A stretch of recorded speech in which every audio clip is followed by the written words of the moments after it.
waxaa runtii dhacay waa xasuuq, waa arrin ka dhan ah arrimaha bini'aadanimada.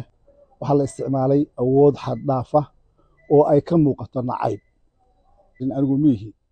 kuwii dadkooda xasuuqooda loo adeegsanayey. ina cambaashe maxaa wasiirkiisa warfaafinta muxuu ahaa Salebaan Humbani, anigu dadkaasoo kale miihi. loo dhaganuglaado baaqyadii ka soo baxayay garaadada guddiga 33 ahaa ee dhisnaa cuqaasha iyo waxgaradka dadka oo ah cidda kaliya ee matasha ee dadka afkooda ku hadasha ayna khasab tahay in la dhageysto. kan runtii u joogay gobolka hawl shaqo laga soo bilaabo 18 bishii hore. waxaad ogeedeen inay shaqaaqo iyo dhib ka dhacay gobolka ka soo bilaabmay dilkii ka dhacay 26 bishii December, ayna ku xigtay mudaharaadadii dadkii sida nabadgelyada u mudaharaadayay iyo dhibkii ka dambeeyey ahaa dhimashada iyo dhaawaca iyo mudaharaadadii. kadibna ay arrintaasi isu bedeshay qalalaasi aad u weyn. waxaan ka mid ahaa oo hormuud u ahaa wafdi ka socday Somaliland oo yimi magaalada Laascaanood. waxaanse runtii aan rabaa maanta inaan halkan ka caddeeyo tallaabo kasta oo nabadeed oo aanu qaadnay ama xadhi kasta oo aanu soo xidhnay inay ka socon waayeen dhinaca madaxweynaha. waxaa jirtay markii ay ahayd 6 bisha tan in shir loo ballansanaa oo ay u ballansanaayeen garaadada guddiga 33 ahaa iyo dadka hoggaanka oo ah deegaanku oo ay rabeen inay ku soo xidhaan shirkoodii ayna ku soo saaraan communique ay kaga hadlayaan sida ay u arkaan in xal loo gaadho. inay arrintaasi isu bedeshay dagaal gacanka hadal ah oo magaalada ka dhacay. qaabkii loo maamulay iyo qaabkii loo damcay in loo xalliyo kuma qanacsaneen. markii xigtayna maalintii labaad annagoo kaashanayna garaadada iyo international community-ga waxaanu bilownay in laga shaqeeyo arrinta oo la isugu yimaado miis wada hadal. waxaanu u soo jeedinay madaxweynaha iyadoo arrintaa ay nagala shaqaynayeen European Union-ka iyo ergeyga gaarka ah ee waddanka Finland u qaabilsan arrimaha geeska Afrika nabadeynta iyo wada hadalladu in 2 qodob la dhaqangeliyo oo ah xabad joojin iyo in ciidamada xeryahooda lagu celiyo. arrintaa iyada ah oo aanu isla qaadanay garaadada oo aanu isla qaadanay international community-ga waxaa arrintaa bari furay oo isla habeenkiiba warka bedelan soo saaray madaxweynaha oo arrintii xabad joojin ku soo koobay. sidaad ogtihiin ciidamo isu jira 100 mitir ama 200 mitir ah inaanay ka suuragal ahayn in xabad la joojiyo qof waliba uu dareensan yahay. arrinta labaad ee dhacdayna waxay ahayd maalintii koowaad ee dagaalka maalintii ku xigtay ee labaad in la soo saaro warar xaaladda dab ku sii shidaya oo ay soo saarto wasaaradda arrimaha dibadda statement ay ku sheegayso in dadka ka dagaalamaya magaalada Laascaanood ay yihiin argagixiso ay soo abaabushay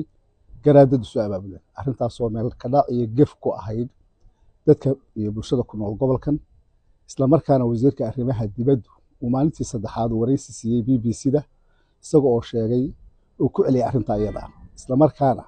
sheegay in maayarkii magaalada oo ka hadlay duqeymihii magaalada lagu sameynayay uu ku biiray kooxaha argagixisada ah xilkiina uu iska casilay. maayarku waa maayar elected oo la doortay, xilkiisa inuu ka hadlo deegaankiisa iyo dhibka gaarayana ma aha shaqo ka tegis. arrintaas waxaa soo raacday in laga bilaabo maalintii labaad magaalada lagu waday duqeyn aan loo aabayeelaynin oo la duqeeyey goobihii adeega oo ay ka mid yihiin cusbitaalladu oo runtii aan aad uga xumahay wixii bulshada caalamku ay ugu deeqday gobolkan oo cusbitaalku ka mid yahay dhismihiisa ayna hirgeliyeen wadamada European Union-ka iyo dowladda Ingiriiska oo laga fangareeyey sanduuqa Somaliland Development Fund. maanta dhibaato weyn loo geystay qaybihiisii muhiimka ahaa oo ay ka mid tahay habihii oxygen-ta, ay ka mid tahay solarkii, ay ka mid tahay qaybihii ugu muhiimsanaa. la duqeeyey masaajidadii, la duqeeyey meel kasta oo dadka kan adeeg guud loogu qabanayay la duqeeyey runtii oo ahayd arrin aad waxyeelo dalka iyo dadka ugu ah. maalintii afraad mar labaad markii ay beesha caalamku ka hadashay dhibka loo geystay deegaanka iyo dadka, wasaaradda arrimaha dibadda waxay soo saartay statement cusub oo ay ku dhaleecaynayso bulshada caalamka oo ay leedahay bulshada caalamku waxay mislead garaynaysaa oo ay si khaldan uga hadlaysaa arrimaha ka socda gobolka Sool, waxayna wararka ka qaadataa ilaa aan xogogaal ahayn. iyo arrinta maanta Laascaanood ka taagan inay noqoto arrin caalami ah aanay ahayn arrin loo kale cid walba ay ka warhayso iyadoo ay yimaadeen dad ka socda saxaafadda caalamiga ah ay yimaadeen dad ka socda hay'adda lanqeyrta cas ee caalamiga ah oo runtii xoogogaal u ah waxa halka kan ka dhacaya iyadoo ay ku barakaceen dad 200 oo kun oo qof gaadhaya oo ay tuba daadsan yihiin ilaa iyo dowlad deegaanka Soomaalida Puntland iyo dhammaan deegaanada gobolka iyo deegaanka ka kooban yahay runtii waxay ka bilaabantay arrintaas oo isleeyahay waxaa dhacay dambiye dagaal oo ka bilaabmay 27 Diseembar markii dad shacab ah oo mudaharaadaya oo aan dhib geysan loo adeegsaday ciidamada militariga oo isleeyahay tallaabada koowaad waxaa dambigeeda qaadanaya gudoomiyihii gobolka markaa joogay iyo taliyihii aaga Cali Barre labadaas qaadanaya aan isleeyahay kadibna waxaa xigtay duqeyntii bilaabantay maalintii labaad ee dagaalka oo wasiirka arrimaha gudaha anigoo gudoomiyihii golaha baarlamaanka ah oo jooga oo ku sugan magaalada Laascaanood ay wasiirka arrimaha gudaha iyo waftigii la socday iyo taliyihii ciidanka militarigu ay magaalada bamgarayn aan loo aabayeelin ay ku sameeyeen waxaan isleeyahay waxaa qayb weyn ka qaatay arrintaa iyada ah oo doonisteeda iska lahaa oo hoggaan u ahaa madaxweynaha oo ah taliyaha guud ee ciidanka oo mar walba amarka dagaalku cidda uu ka soo fulayay ahayd waxaan halkan rabaa inaan ka caddeeyo wax kasta oo la isku dayey oo nabad ah inuu madaxweynuhu buriyey isagu tusaale ahaan markii ay tii hore jabtay waxaanu European Unionka isla qaadanay in salaadiinta goboladaas galbeedka jira ay arrinta tan soo dhex galaan iyaga oo ku wada hadlaya garaadada telefoonka inkastoo ay ku kala qaybsameen iyaga laftigooda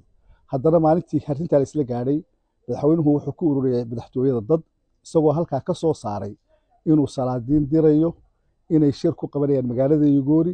iyo in arrintii wada hadal lagu dhammaynayo taasoo cid la ogeyd oo la qaadatay haba yaraatee aanay jirin ruuxantii waxaan rabaa halkan inaan ka caddeeyo waxaa jiray hadalhayn badan oo meelaha ka baxaysay oo aniga igu saabsan iyo waxaan halkan u joogo sida aad ogtihiin waxaa meelaha la isla dhex marayaa iyadoo shaki badan la gelinayo joogitaankayga magaalada Laascaanood aniga waxaa laga soo doortay magaalada Laascaanood waxaana i soo doortay shacabkeeda iyadaanan mudanimada baarlamaanka ku metela waxaanan mar walba ku khasbanahay inaan dareenkooda ku shaqeeyo la socdo haddii ay nabad helayaan inaan nabad u doono oo aan nabadda u raadiyo kulana dareen ahaado haddii la dulmiyayana in aan inay istifaacaan iyagu weerar iyo dagaal kuma jiraan kula dareen ahaado oo kula shaqeeyo ninkii intaa iyada ah ay dhib ku noqotana waxaan isleeyahay waa qof aan habeenna jirin arrintaa iyada ah madaxweyne tallaabo kastoo aad qaaday way fashilantay waxaan maanta kugula talinayaa dadkii wada dhashay ee wada deganaa waad kala irdhaysay dhibaato weyn baad u geysatay deegaankii iyo dadkii halkan deganaa maanta wax dambe oo haray ma jiraan sida kaliya iyo badbaadada kaliya maanta jirta waxa weeye oo inaad ciidamada ka saarto maanta oo aqbasho baaqii odayaasha iyo garaadada iyo shirkii ay yeesheen beelaha dega gobolada tan ay yeesheen qodobadoodii inaad maanta fuliso maaha berrito waxaan leeyahay fuli maanta si aanay u dhicin wax ka sii daran arrintaas si aanay u dhicin arrin hirtaayo reebta si aanay u dhicin in dadka deegaanka ku wada nool aadan ugaga tegin colaad raagto oo inaanay dabka kala qaadan aanay u dhicin aad iyo aad baad mahadsantihiin